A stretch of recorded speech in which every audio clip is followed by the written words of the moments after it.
자, 여기 나와 있는, 잘 봐봐. 인문예술 5강은 뭐에 대한 얘기를 하고 있는 거냐? 요거야. 아리스토텔레스의 비극론에 대한 얘기를 하고 있는 거. 알겠지? 그지? 아리스토텔레스의 비극론이야. 자, 그럼 칠판 봐봐. 일단 뒤에 문제에 누구랑 비교하는 게 나오냐? 플라톤하고 비교하는 게 나오거든. 그래서 거기서부터 쌤이 시작을 해주면 원래 있잖아. 플라톤이라는 애는 딱 맨날 나오는 게 바로 뭐야? 이데아지. 그지? 저 천상이 바로 이데아야. 알겠죠? 그죠? 자, 근데 그 이데아를 있잖아. 누가 모방을 한 거냐? 우리 현실이 바로 이데아를 모방했다 그래. 그리고 그 현실을 모방한 애가 뭐라고 하냐? 문학이라 그런 거야. 그래서 봐봐. 지금 현실은 이데아를 모방한 거고, 그리고 이 문학은 이데아를 모방한 게 아니라 뭘 모방해? 현실을 모방한 거잖아. 그래서 플라톤 입장에서 보면 뭐하고 뭐가 멀어진 거냐? 요 이데아랑 요 문학 있잖아. 얘가 너무 멀어진 거야. 알겠지? 그치? 그래서 이 두 가지가 너무 멀어졌기 때문에 문학을 어떻게 보았냐? 부정적으로 본 거야. 알겠지? 그래서 문학을 뭐라고 보통 표현하냐? 얘를 모방이라고 표현을 해. 우리가 사실 계속 모방할수록 멀어서부터 멀어져. 진리로부터 멀어지거든. 그치? 그냥 이데아를 모방한 것도 아니고 현실을 모방해버리니까 그래서 플라톤은 무슨 입장이냐? 문학에 대해서 부정적인 입장이야. 알겠지? 그치? 자, 근데 아리스토텔레스는 아니야. 여기에 이제 아리스토텔레스라는 사람이 나오는데 이 사람 같은 경우는 있잖아. 문학을 긍정적으로 보는 거야. 그래서 이 사람이 생각하는 문학이라는 것은 이 이데아 이런 걸 따지는 게 아니야. 아리스토텔레스는 있잖아. 이 문학이 뭐 하는데 도움이 된다라고 표현하느냐? 우리의 선한 성품이라는 것을 함양하는데 도움을 주는 게 문학이라 그래. 그래서 아리스토텔레스는 문학을 좋게 보는 거야. 됐죠? 그래서 그 중에서 문학 안에서도 지금 이 글은 무엇을 얘기하고 있는 거냐?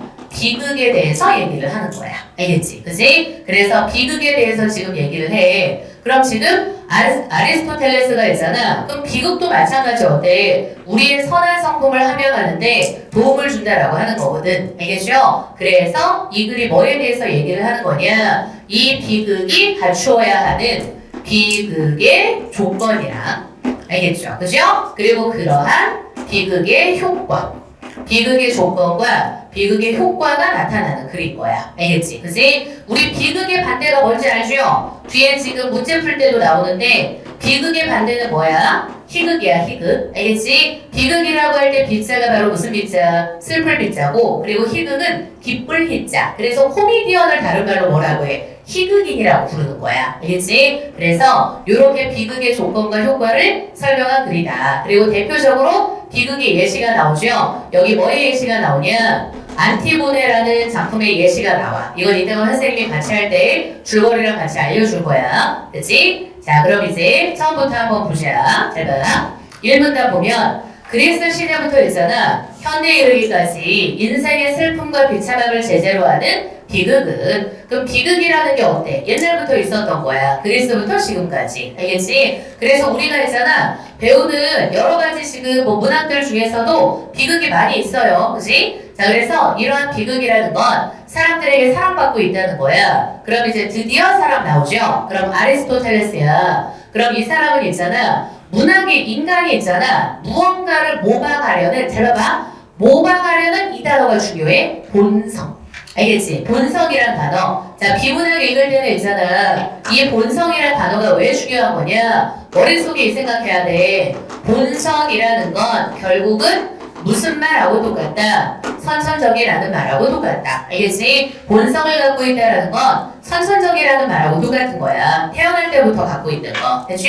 그래서 아래는 뭐라고 했냐? 우리가 모방 본성을 갖고 있다 그래. 그리고 똑같이 문학의 본질도 역시 뭐라 그랬어? 모방이라 그랬어. 됐죠? 얘도 문학도 어차피 모방이라 그래. 그럼 문학의 일종이라고 할 수 있는 게 바로 뭐야? 비극이죠. 비극은 문학 안에 들어가는 거잖아. 그지? 그래서 비극 같은 경우에도 어떤 거냐면 얘도 뭘 모방하냐? 이게 되게 중요해. 완결된 사건을 모방하는 거야. 알겠지? 그지? 그래서 잘 봐봐. 아리스토텔레스가 훌륭하다고 하는 비극이라는 것은 뭐냐면 완결된 구조야. 그래서 절대 뭐라고 하면 안 되냐. 이런 거 아니야. 열린 결말, 이딴 거 절대 아니야. 알겠지? 딱 이제 어때? 결말이 명백하게 끝나. 그래서 완결된 구조라 그래. 그럼 이렇게 완결된 사건을 모방해서 만들어지는 거라 그랬대. 그럼 그는 적절한 감정을 느낄 수 있는 안정된 성품이 있어야지 우리가 감정을 적절하게 느낄 수 있거든. 그래서 그게 선한 인격과 그럼 봐. 요게 있어야 우리는 어때? 선한 인격이랑 미덕을 기를 수가 있어. 그리고 거기다가 플러스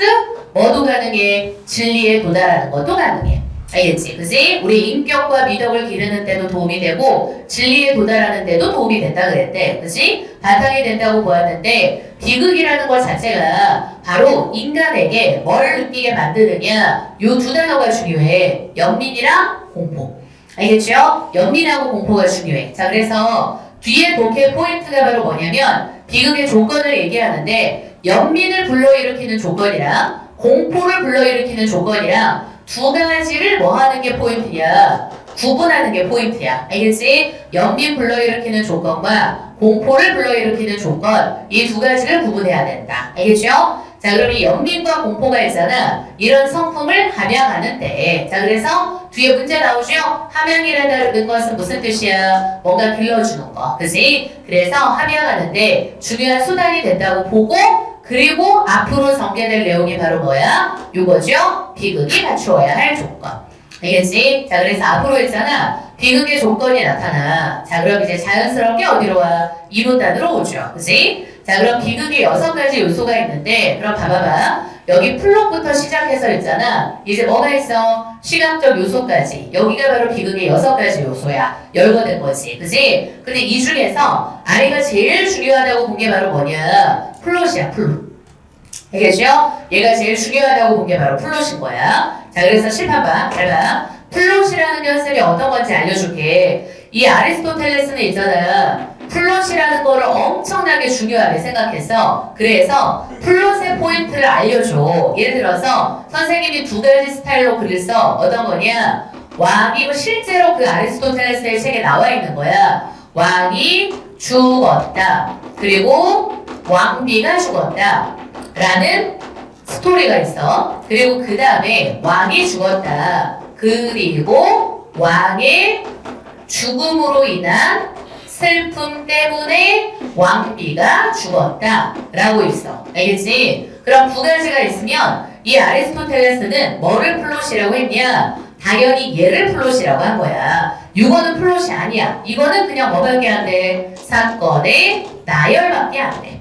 알겠지? 그지? 근데 플롯이라는 것은 바로 뭐냐면 사건과 사건 사이에 반드시 무슨 성이 있어야 되냐? 인과성이 있어야 돼. 알겠죠? 그래서 뒤에 플롯에 대해서 설명을 할 때도 있잖아. 키포인트가 되는 단어가 바로 뭐냐? 인과야, 인과. 알겠지? 그래서 플롯이라는 것은 보통 번역할 때 뭐로 해석하냐? 스토리, 사건 구조라고 해석하는데 그걸로만으로는 부족하고 반드시 뭐 들어가야 되냐? 인과성이 들어가야 돼. 알겠죠? 그래서 우리가 왜 그런 거 있잖아. 드라마라든가 영화 같은 거 볼 때 보면은 앞에서부터 있잖아. 엄청 지금 그 작가가 떡밥을 많이 깔아놔. 그럼 떡밥 다 깔아놓고 나서 마지막에 그거를 하나하나 연결하면서 회수를 해나가는 거야. 그럼 그러한 구조 속에서 또 우리 감상자 입장에서는 막 희열을 느낄 수 있단 말이야. 그리고 그런 완결된 구조를 만드는 것 자체가 비극의 제일 중요한 조건이라고 봐. 알겠지? 그래서 이런 걸 플롯이라 그런다. 됐죠? 자, 그럼 이제 봐볼 거야. 그럼 이제 플롯이라. 그리고 여기다가 뭐도 일단 체크해 놔두느냐? 성격도 일단 밑줄 그어놔. 성격도 일단 밑줄 그어 놔두는 거야. 됐죠? 이따 선생님이 비극 종류 설명할 때 알려줄 거야. 그리고 사상, 언어, 음악, 시각 이런 걸 제시해. 그리고 뭐가 제일 중요하다? 플롯이 제일 중요하다. 알겠지? 그대로 번역하면 뭐라고 번역하냐? 행위나 사건의 구성을 뜻해. 그래서 이거는 플롯에 역시 뭐가 돼? 정의가 되죠. 행위나 사건의 구성을 뜻하는 플롯이다. 그럼 얘가 제일 중요한 거야. 됐지? 그래서 나오시오. 아까 얘기했지? 사건 전개를 할 때 절대 뭐 하면 안 돼? 우연히 가면 안 돼. 앞에서부터 뒤에까지 있잖아. 인과관계를 통해서 어때? 자연스럽게 다 이어져야 되는 거야. 그리고 뭘 갖춰야 된다? 개연성을 갖춰야 된다. 됐죠? 개연성이라는 것은 뭐냐면 우리 봐봐봐. 개연이라는 것은 이거야. 뭔가 그럴만하다.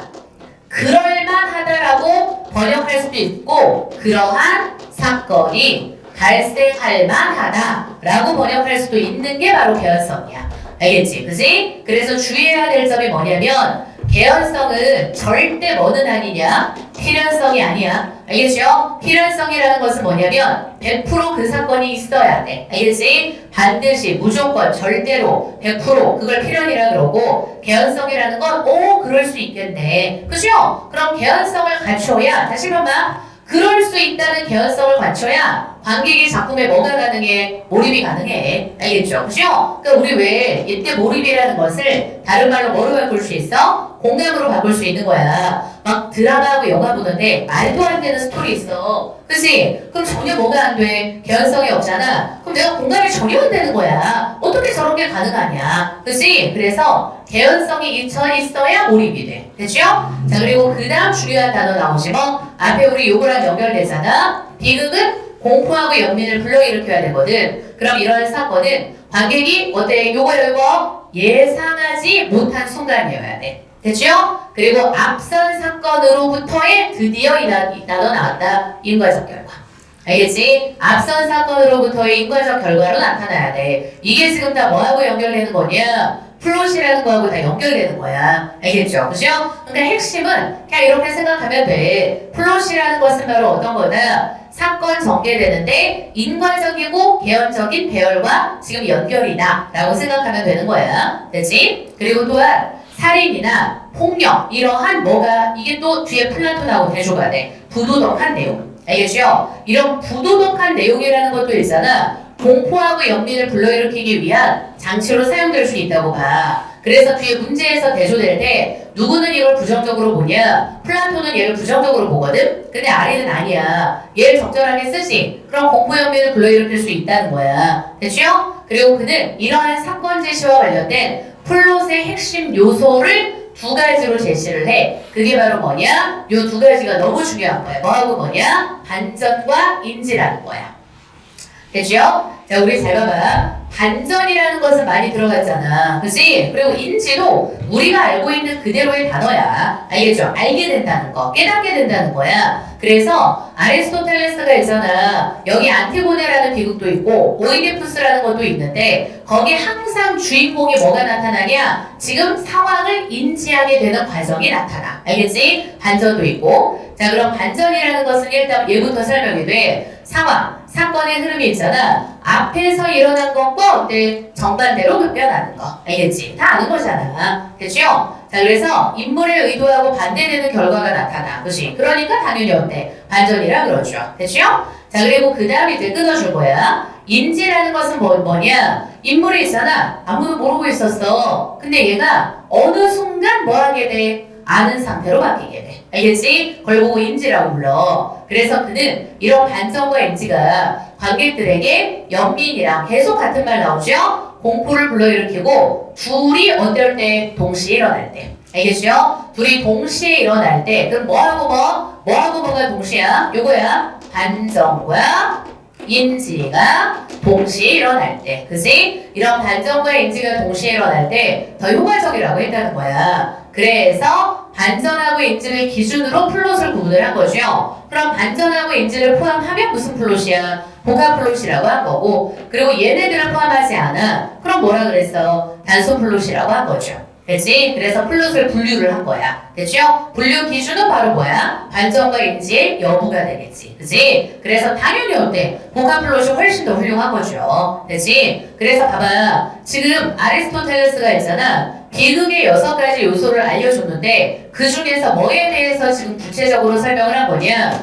플롯에 대해서만 구체적으로 설명을 한 거야. 왜? 이게 가장 중요한 거니까. 대표되는 거기 때문에. 됐지? 자, 이제 그 다음 이제 아까 우리 여기서 봐봐. 뭐 있었어? 앞에 플롯 있었죠? 그리고 그 다음 뭐 있었어? 인물의 성격이 있었지. 그치? 그래서 이제 뭐가 나타나냐? 인물의 성격이 나와. 알겠죠? 근데 잘 들어. 여기에서 우리가 봐봐. 우리말로 번역했을 때는 뭐라고 하냐면 성격이라고 하는데, 근데 사실 영어로는 있잖아. 요 성격이라는 것을 뭐라고 표현하냐? 캐릭터라 그래, 캐릭터. 알겠지? 그러니까 우리가 생각하는 막 성실하다, 부지런하다 이런 것만 성격에 해당하는 게 아니야. 그 인물이 갖고 있는 모든 특징, 그걸 뭐라고 하냐? 성격이라 그래. 소설이나 비극에서는. 알겠지? 캐릭터라고 생각하면 돼. 됐죠?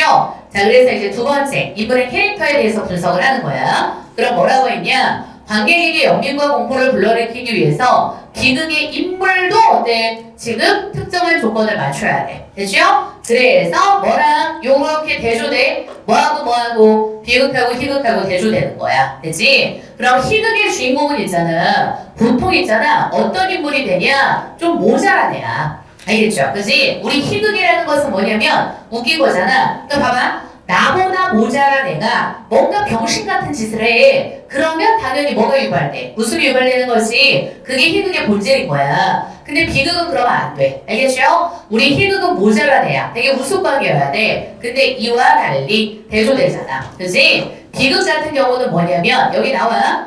고귀한 신분이야. 알겠지? 그리고 플러스 너무 중요한 건 이거야. 인간적 결함이 있어야 돼. 알겠죠? 그러니까 인간적 결함이라는 게 왜 중요한 포인트인 거냐면 우리 봐봐. 인간이라면 누구나 다 뭐가 있어? 결함이 있는 거야. 그치? 그래서 나도 저런 결함이 있고 나도 저럴 수 있는 거네? 라는 생각이 들어야 관객 입장에서 뭐가 드는 거야? 연민공포가 나타날 수 있는 거야. 그치? 그리고 그 다음에 또 중요한 포인트 뭐다? 과오나 실수야. 알겠지? 됐지? 과오나 실수. 그래서 지금 봐. 조건 지금 이게 다 일치돼야 돼. 고귀한 신분 플러스 인간적 결함 플러스 과오나 실수. 알겠지? 세 가지 조건이 맞춰줘야 된다는 뜻인 거야. 그럼 이렇게 해서 불행해져야 된다 그래. 그럼 나오죠? 주인공은 있잖아. 이거야. 선하지도 악하지도 않은 존재여야 돼. 알겠지? 그지? 그리고 잘못을 저지르긴 저질러. 근데 그거보다 뭐냐? 더 큰 고통을 겪어야 돼. 자기가 저지른 잘못보다. 됐죠? 그리고 그 다음 봐. 왜 그렇게 되냐? 이제 여기에서도 어때? 대조가 나와. 왜 이런 애가 지금 이렇게 고통 겪게 만들어야 되냐? 너무 있잖아. 의로운 인물이 불행해지죠? 그러면 사람들한테 뭘 불러일으켜? 반감을 불러일으켜. 알겠지? 그럼 별로 안 좋아. 됐지? 아까 위에서 얘기해줘. 선하지도 않고 악하지도 않아야 된다 그랬어. 됐지? 너무 착한 애가 나오잖아. 그럼 착한 애가 불행해지면 사람들이 지금 반감이 생겨버려. 그리고 또 있잖아. 너무 악한 사람이야. 그럼 악한 사람이 불행하죠? 그러면 그건 어때? 공포를 불러일으키지 못해. 이거는 마땅하다고 생각되고 연민과 공포를 불러일으키지 못하죠. 당연하잖아. 악한 인간이 처벌받는 건 당연하다고 생각하고 우리 입장에서 속 시원한 거니까. 그치? 그래서 그는 관객이 잘못이나 실수에 비해서 주인공이 더 큰 불행, 위에서 똑같은 거 나오죠? 경험한다고 판단하면 그때 연민 느끼는 거. 그래서 연결해. 알겠죠? 요거랑 연결이야. 잘못이나 실수에 비해서 주인공이 더 큰 불행을 경험한다고 판단했을 때 어때? 연민을 느끼는 거야. 불쌍한 거거든. 알겠죠? 그죠? 우리 그런 생각 들잖아. 야, 쟤 저런 대접 받을 만큼은 아닌데. 그치? 그러면 연민이 생기는 거야. 됐죠? 그리고 또 봐봐봐. 여기에서 지금 봐. 요거 끊어. 연민하고 공포하고 연결성이 아까 선생님이 다르다 그랬죠? 그치? 그리고 그 다음 봐. 인간적인 결함을 지녔다는 점에서 자기와 닮은 것처럼 느껴지는 주인공이 불운을 겪어야 돼. 그래야 나한테도 그런 일이 벌어질 수 있다 라는 공포가 생기는 거야. 알겠지? 그치? 그래서 잘 들어. 연민 연결, 공포 연결 달라요. 그치? 그래서 요렇게 해서 연결이 되는 거. 그럼 여기까지가 바로 어떤 거냐? 인물의 캐릭터에 대해서 분석을 한 거야. 알겠지? 그치? 그러니까 첫 번째로 중요한 게 플롯인 거고, 그리고 두 번째로 중요한 게 바로 뭐가 되는 거냐? 인물이 되는 거. 알겠죠? 됐죠?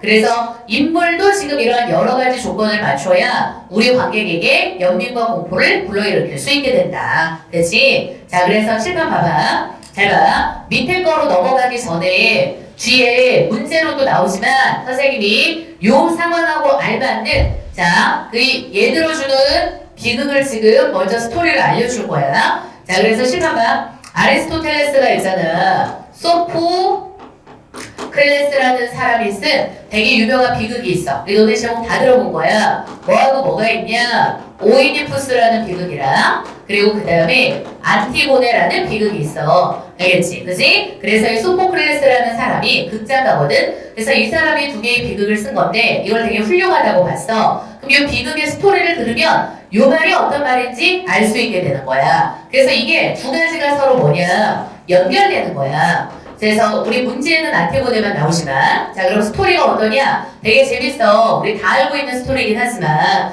자 옛날에 있잖아. 뭐가 있었냐? 자 테베시야. 테베라는 시가 있어. 근데 여기에서 역병이 엄청 창궐을 한 거야. 바이러스지. 요즘 말로 하면 바이러스잖아. 그럼 이 테베시의 왕이 바로 누구였었냐? 걔가 오이디푸스야. 그럼 이 오이디푸스 왕이 그 나라를 되게 잘 다스리고 있었단 말이야. 그래서 거기 있는 백성들이 당연히 왕한테 우리를 살려달라고 한 거지. 근데 어때? 과학기술 발전하지 않았잖아. 그래서 오이디푸스가 있잖아. 자기의 이제 처남을 보내요. 그래서 얘 처남이 누구냐면 크레온이라는 애야. 얘가 오이디푸스의 처남이에요. 알겠지? 그래서 얘를 어디로 보내느냐? 델포의 신전으로 보내는 거야. 그럼 이제 얘가 신전에 갔어. 근데 거기 신전에서 신탁이 뭐라고 나와 있는 거냐? 원래 이 테베시를 다스렸던 옛날 왕이 바로 누구냐? 라이오스 왕이라는 애인데 이 라이오스 왕을 죽인 범인을 찾아서 그 범인을 추방해야 테베시가 평화로워진다 라는 신탁이 나온 거야. 그럼 이제 오이디푸스는 어때? 범인을 찾으려고 노력을 하는 거지. 그럼 옛날에는 범인 찾으려고 과학기술 이용하지 않잖아. 그래서 오이디푸스가 누구를 부르느냐? 예언자를 불러요. 그래서 그 예언자의 이름이 바로 뭐가 되느냐? 테이 레시 아스라는 애야. 그래서 얘한테 예언자를 불러. 그래서 불러가지고 물어보는 거야. 야, 라이오스 왕을 죽인 범인이 누구냐? 근데 이 새끼가 대답을 안 해. 그래서 대답을 계속 안 하는 거야. 대답을 계속 안 하니까 오이디푸스가 엄청 화가 나. 그래서 얘한테 진짜 어마어마하게 빡쳐가지고 말을 하니까 테이레시아스가 뭐라고 얘기를 했느냐? 너가 바로 범인이다 라고 얘기를 해. 알겠지? 그러면 이 범인 이 말을 듣잖아. 근데 오이디푸스는 이 말을 듣고 뭐라고 생각하냐? 말도 안 되는 소리를 하잖아. 나는 라이오스 왕을 본 적도 없는데. 그러니까 지금 이 오이디푸스는 얘가 지금 이 크레온이랑 짜고 자기를 몰아내려고 하는 것 같다 라는 생각이 드는 거야. 그리고 거기에다 플러스 오이디푸스의 아내가 있었어요. 그 아내가 바로 누구냐? 이오 카스테라는 애야. 그래서 아내가 얘기해. 야, 신탁 그딴 거 믿지 마. 옛날에 내 남편이 있었거든. 내 남편이 있잖아. 지금 신탁을 받았을 때는 아들이 내 남편을 죽인다는 신탁을 받았었는데 내 남편은 아들이 죽인 게 아니라 저쪽 삼거리에서 무슨 강도들한테 만나가지고 내 남편이 죽은 거야 라고 한 거야. 알겠지? 근데 삼거리? 하니까 오이디푸스가 갑자기 어때? 그 말에 이제 뭔가 생각나는 게 있는 거지. 그래서 사실 스토리가 어떻게 되냐? 오이디푸스는 있잖아. 얘가 어떤 거냐면 원래 다른 나라의 왕자로 컸어. 그래서 거기가 바로 뭐냐? 코린투스라는 데야. 그럼 거기에 왕자로 컸거든? 근데 거기서 어렸을 때 신탁을 들은 거야. 무슨 신탁을 들은 거냐? 너는 네 아비를 죽이고 네 어미와 동침을 하게 되는 운명이다 라는 신탁을 들은 거지. 그래서 오이디푸스는 이런 일이 벌어지는 걸 막기 위해서 얘가 가출을 해. 근데 가출하다가 삼거리에서 어떤 노인을 만나. 그 노인하고 지금 길을 비켜라 마라 하고 실랑이를 하다가 노인을 죽여요. 그 노인이 알고 보니까 사실 라이오스였던 거지. 그치? 그리고 노인을 죽이고 테베시로 왔어. 그리고 테베시에 와서 거기에 누구야? 옛날에는 그랬잖아. 지금 얘가 죽었으니까 거기 있는 왕비하고 결혼을 하는 거지. 그 왕비가 바로 누구야? 이오카스테야. 이오카스테가 누군데? 지금 자기 엄마야.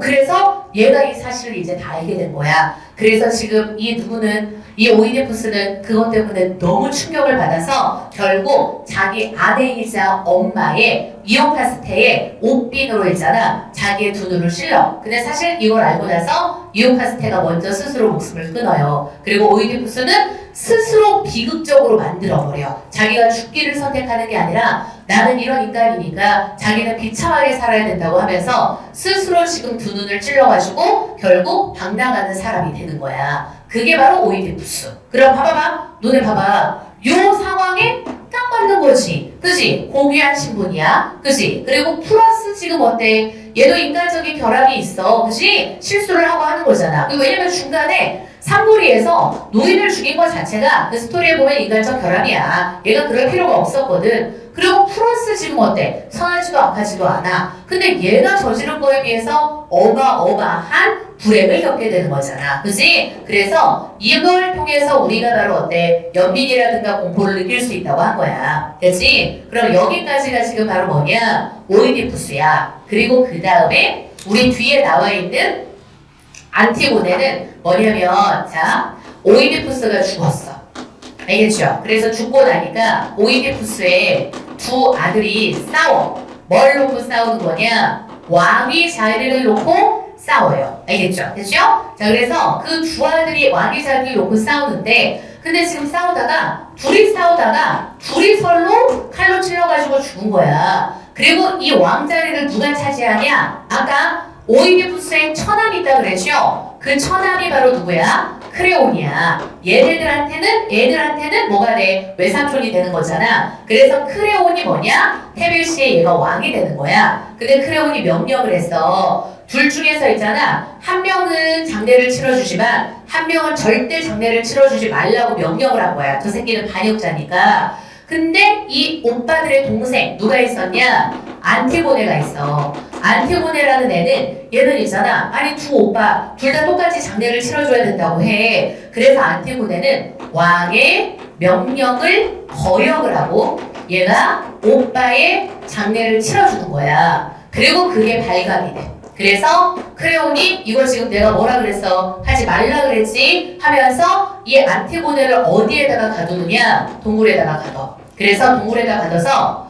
굶어 죽게 내비두는 거야. 근데 안티고네하고 사랑하던 남자가 있어. 그 남자가 누구냐? 하이몬이라는 애야. 근데 하이몬이 크레온의 아들이에요. 그래서 둘이 약혼도한 사이거든. 그럼 하이몬이 지금 아버지를 계속 설득을 하는 거지. 근데 절대 크레온이 뭐 하지 않아? 꼼짝도 하지 않아. 내 말이 법이고 내가 지금 분명히 장례 치르지 말라 그랬고 그러면 사형을 시킨다고 했는데 왜 내 말 법을 어기냐? 라고 하는 거야. 근데 하이몬이 계속 설득을 해. 근데 중간에 또 누가 등장하냐? 아까 예언자 있었지. 예언자 테이레시아스라는 애가 있었잖아. 그래서 예언자도 크레온을 말리는 거야. 그리고 크레온이 순간 두려움이 드는 거지. 그래서 동굴로 가. 근데 안티고네는 어때? 거기에서 이미 목숨을 끊어버렸어. 그리고 이렇게 안티고네가 차디찬 시신이 된 걸 보고 하이몬이 있잖아. 아버지 보는 앞에서 스스로 목숨을 끊어. 그리고 또 얘가 목숨을 끊지. 그러니까 크레온의 아내가 있어. 그 아내가 바로 에우리디케였거든.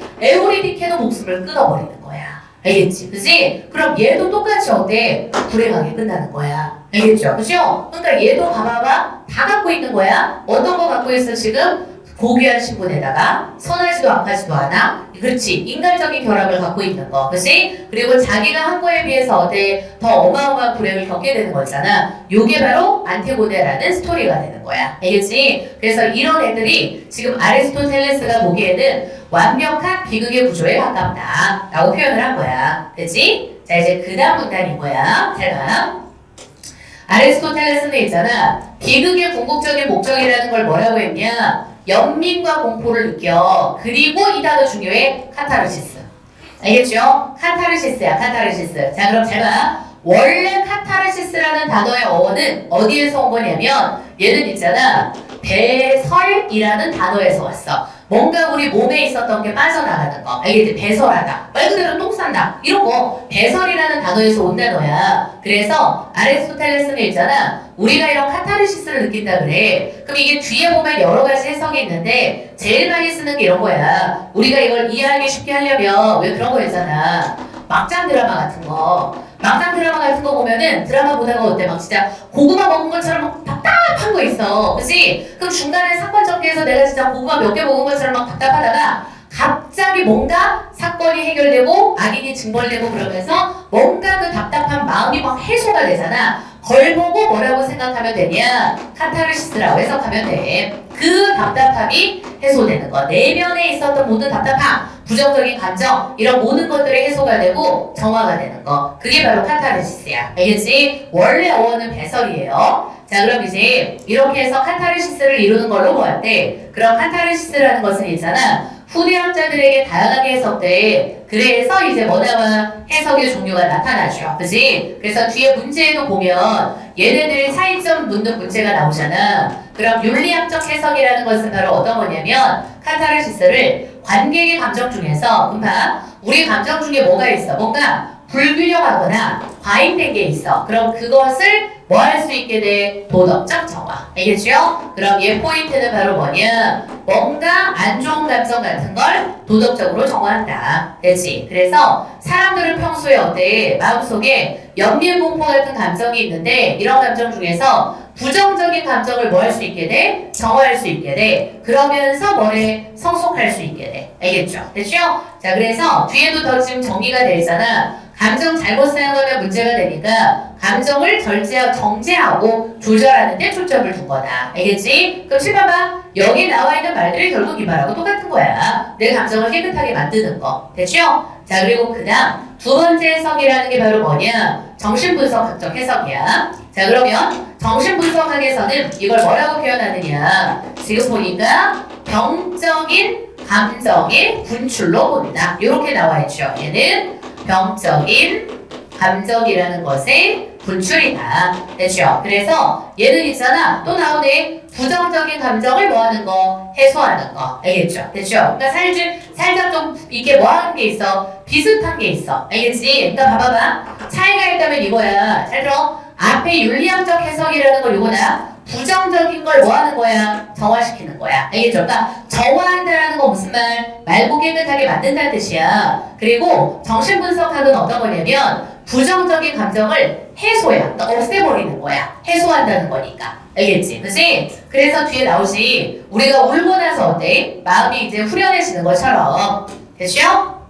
뭔가 나한테 뭐가 있었던 거냐? 억눌린 감정이 있었던 거거든? 그럼 억눌렸던 감정을 어디에다가 투사를 하느냐? 비극적 인물에다가 투사를 해. 그래서 결국 정서적이고 심리적으로 우리가 뭘 할 수 있어? 지금 건강해질 수 있다는 거. 그래서 정서적, 심리적으로 내가 건강해질 수 있다고 본다. 이게 정신분석학이야. 알겠죠? 그래서 봐봐. 얘랑 비슷한데 좀 달라. 그럼 봐봐. 어떻게 이해하면 되냐? 얘는 한마디로 윤리적인 거에 초점 맞춘 거야. 알겠지? 그치? 뭔가 되게 정제하고 균형 있게 만들어주는 거. 그리고 얘는 뭐냐면 정신분석학 말 그대로 우리 인간에 있었던 어때? 병적인 감정 같은 걸 분출해. 그러면서 내가 마음이 해소가 되는 거지. 그치? 그리고 정서적이고 심리적으로 건강해질 수 있다는 거. 됐죠? 자, 이제 그 다음 해석이 바로 뭐냐? 이제 끊어주고 인지적 해석이야. 그럼 이거는 뭐냐면 카타르시스를 요거야. 작품 이해의 형성으로 본다. 인지적 해석이라는 것은 작품 이해의 형성으로 본다. 됐죠? 자, 그래서 이것은 모든 인간이 있잖아. 봐봐. 본성. 또 여기 죽어. 본성이라는 단어는 비문학에서 되게 중요한 거야. 본성적으로 알기를 요구해. 그럼 관객이 작품에 재현된 게 무엇인지를 깨닫는 작품에 있는 게 이런 거구나 하는 인식의 획득을 통해서 즐거움을 얻는다고 본 거지. 그래서 의미 없이 나열되는 것 같던 플롯들이 어느 순간 연결되면서 그래서 실험봐 이런 얘가 연결돼. 그래서 얘가 뭘 얻어? 인지적 즐거움을 얻어. 그리고 당연히 어때? 본성적인 욕구를 충족하게 된다는 거. 알겠지? 그래서 실험봐 여기에서 말하는 말의 의미가 결국 그거야. 드라마, 영화 같은 데 보면은 막 초반에다가 막 이것저것 떡밥을 막 던져놔. 그리고 나서 뒤에 하나씩 떡밥을 회수하는 걸 보면서 야, 이렇게 연결되는 거구나 하면서 우리가 그걸 깨닫고 뭔가 즐거움을 얻게 된다는 뜻인 거야. 됐지? 자, 그럼 이제 말씀한 건다. 그럼 이렇게 비극에 관한 이론은 많은 변화를 겪었고 아리스토텔레스의 이론은 후대 학자들에게 비판을 받기도 했다. 그래서 이제 뭐가 나타나? 얘에 대한 부정적 평가가 나와. 됐죠? 아리는 주인공을 누구로 한다 그랬어? 고귀한 인물로 한다 그랬잖아. 근데 누구는 19세기 말에 등장한 자연주의 영웅론자들을 있잖아. 하층 계급의 인물을 주인공으로 삼아. 그래서 그걸 통해서 그가 겪는 고통을 통해서 사회 문제를 드러내려고 했어. 그리고 그다음 또 누구 나와? 니체, 실존주의 철학자죠? 그럼 이 사람은 아리의 비극론을 비판을 하면서 비극은 연민과 공포를 불러일으키는 게 아니라 이 사람이 실존주의 철학자거든. 그러다 보니까 인간의 실존을 인식하게 만드는 거다. 그치? 그리고 플러스 삶에 대한 의지를 갖게 해야 된다. 라고 주장했대. 됐죠? 그럼 여기까지가 바로 뭐야? 아리에 대한 비판적 평가야. 됐죠? 근데 하지만 하니까 뒤에 뭐 나와? 플러스 나오겠죠? 이런 비판에도 불구하고 아리의 이론은 어때? 여전히 많은 예술에서 사용되고 영향을 주고 있다. 알겠지? 됐지? 그래서 뒷부분은 부정적 평가 그리고 플러스 어때? 맨 마지막 우리 이런 걸 보통 뭐라고 불러? 의라고 하죠. 아리아 비극론이 갖고 있는 의가 나타나는 거야. 됐지? 그래서 아까 선생님이 말했던 안티고네라는 그 비극 이야기가 몇 번 문제에 지금 나타나 있는 거냐? 8번 문제. 알겠죠? 그래서 요거를 한번 같이 한번 보자. 8번에 지금 요 비극 이야기 나오죠. 그래서 만약에 얘가 시험 문제 나오면 요 안티고네 말고 뭐로 바꿔서 나올 수도 있어. 오이디푸스로 바꿔서 나올 수도 있는 거야. 자, 그래서 한번 보자. 안티고네하고 크레온이라는 두 인물이 얽힌 이야기다. 그래서 아까 선생님 말을 안 했지만 이 사람은 신을 중요하게 생각하는 거고 이 사람은 법을 중요하게 생각하는 거야. 알겠죠? 안티고네는 있잖아. 자기의 혈육이 죽었어. 그럼 혈육을 매상하는 게 신의 뭐라고 생각해? 법이자 질서라고 생각해. 알겠죠? 근데 크레온은 어때? 내 말이 법이고 장례 치르지 말라 그랬지. 그럼 뒤진다 그랬지. 그래서 내 말 법을 지키라는 거야. 그럼 두 인물에 얽힌 이야기를 다룬 그리스 비극이다. 그럼 아리스토텔레스의 관점에서 이걸 분석을 하면 일단 어때? 요거야. 크레온이 주인공이야.